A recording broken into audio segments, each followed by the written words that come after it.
में नहीं है बोध पिया का न कुछ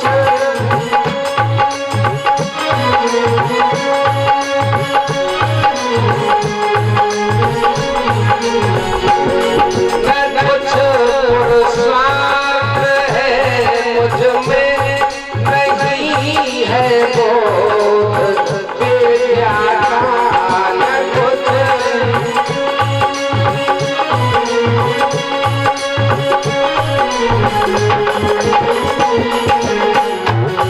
मुझे निज भक्ति नौका पे मुझे निज भक्ति नौका बिठा दोगे तो क्या होगा मुझे निज भक्ति नौका बिठा दोगे तो क्या होगा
दोगे तो क्या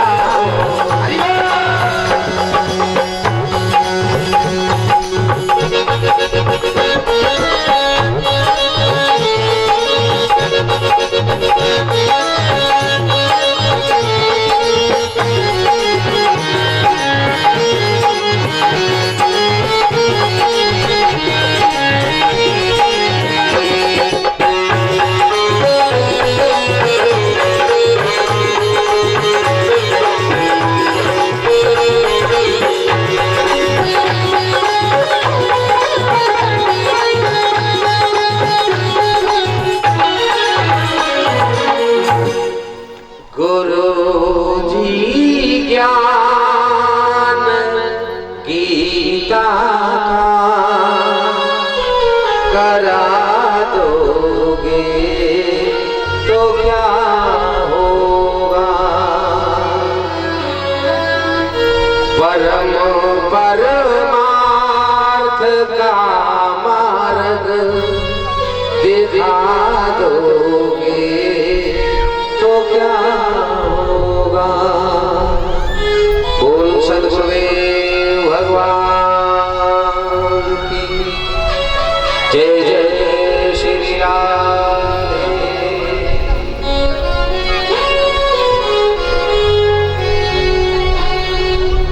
प्रियाधन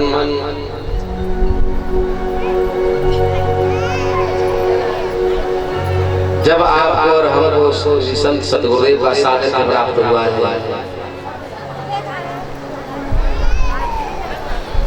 तो हमारा तुम्हारा कर्तव्य है आपसी प्रेम भाव रखते हुए सदैव भगवान का भजन करना चाहिए। गुरुदेव से नाम तो ले लिया, मैंने द्वितीय देवी से बताया था एक दिव्य संत महापुरुष थे, उन्होंने अपने शिष्यों से कहा लाला हम कहीं बाहर जा रहे हैं तुम्हें एक अनमोल वस्तु देते हैं संभाल मार। तो संत महापुरुष ने क्या किया, दोनों को एक एक चने का दाना दे दिया।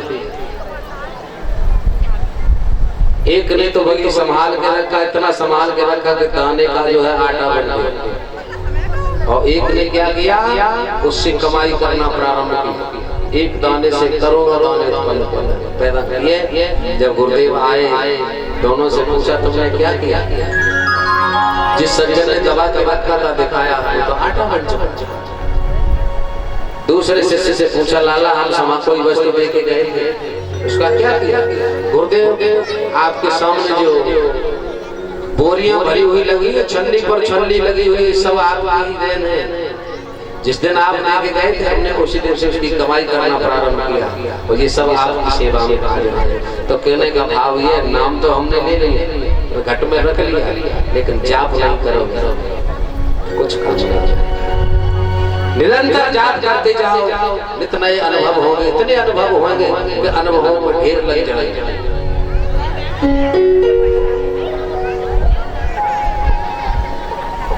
लेकिन आज के युग में क्या है, तकनीक चल रही है, लेकिन परमात्मा के दरबार में तकनीक काम नहीं आई।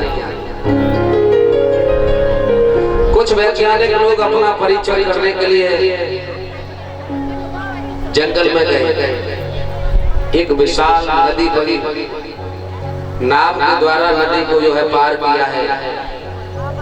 पार करने के बाद जब वापस आने लगे तो विचार करने लगे इस नदी में पानी कितना है। तो उस नाव में बैठ करके उन्होंने जगह जगह नाप करके अनुमान लगाया, यहाँ इतना पानी, यहाँ इतना पानी, यहाँ इतना पानी, और उसका औसत निकाल करके देखा उन्होंने। हमारे पानी को अधिक नहीं जा है, लगभग 4 फुट के आसपास औसत निकाला। मैथ गए थे और उसके आधार पर विचार करने लगे 4 फुट पानी है और 4 फुट पानी में तो हम तो उसके भी पार हो जाएंगे, चलो नदी में घुस के देखते। और जैसे नदी में प्रवेश किया भक्तों, बीच में जाकर के वैज्ञानिक डूब गए। जब डूब गए नाविक देख रहा था ये मर जाएंगे, उनको बाहर निकाला। जब बाहर निकाला तो वैज्ञानिक कहने लगे इसमें जल इतना, इतनी जगह का इतना जल, इतनी जगह का। औसत जब निकाला तो इतना जल होता है, फिर मैं डूब कैसे गया।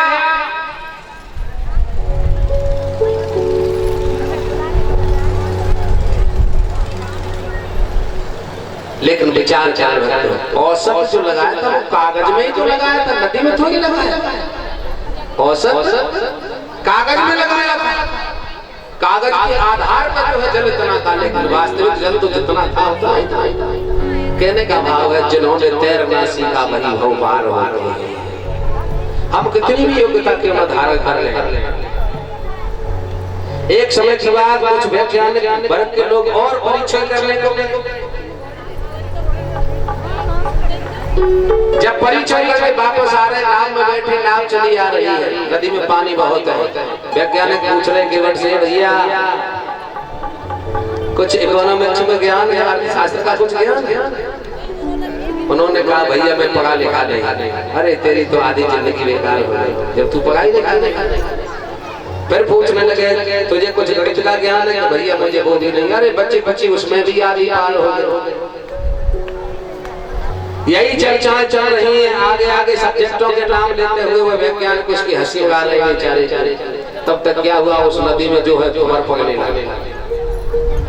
जब भंवर पकड़ने लगा है तो केवट कहने लगा भैया नदी में भंवर पकड़ा, अब क्या करें?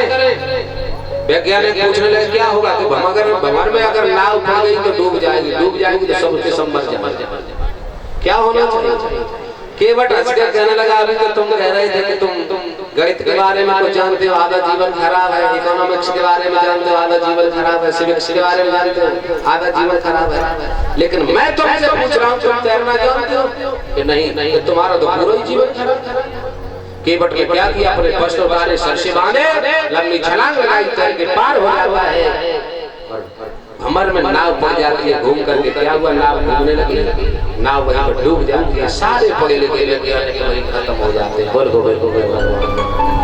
जिन्होंने इस भव सागर में भगवान नाम रूपी नौका पर सवार होकर तैरना सीख लिया, वही भंवर हो गए, अन्यथा नहीं। कितने भी तकनीक वाले बने रहो, बोल गोविंद भगवान।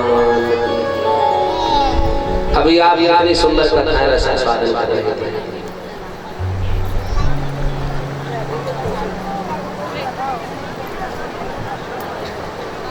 भगवान ने जितनी लीलाएं मथुरा जाने से पहले जितनी लीलाएं की वो सब लीलाएं परमात्मा की लीलाएं हैं। क्योंकि